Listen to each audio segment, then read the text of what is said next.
नमस्कार। Knowing Hinduism में आज हम लोग सुनेंगे कथा शिव जी क्यों रहते हैं शरीर में भस्म लगाकर।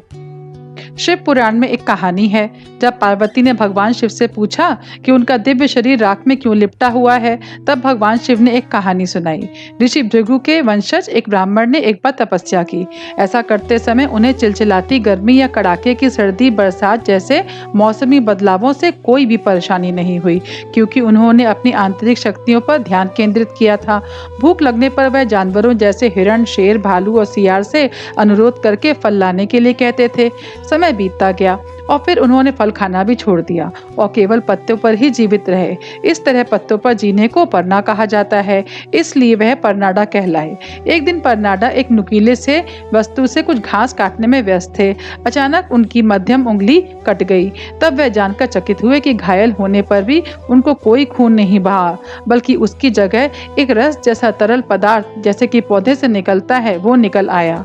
उन्होंने कुछ देर सोचा और महसूस किया कि अपने ध्यान के बाद के वर्षों के दौरान उन्होंने पत्तों पर लंबे समय तक निर्वाह किया था, जिसके फलस्वरूप यह हुआ है।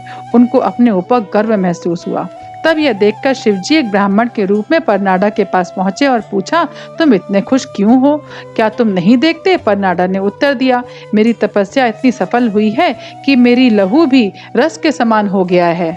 शिव जी बोले कि इस प्रकार घमंड या आत्म महत्वपूर्ण रवैया तुम्हारे फलों को नष्ट कर देगा। ने कहा, खून केवल पौधों के रस में बदल गया है, लेकिन जब आप पौधों को जलाते हैं तब वो राख हो जाते हैं। मैंने अपने आप इतनी तपस्या की है कि मेरा खून राख में बन गया है। और शिव ने फिर अपनी मध्यम उंगली काट दी और उसमें से राख निकल गई।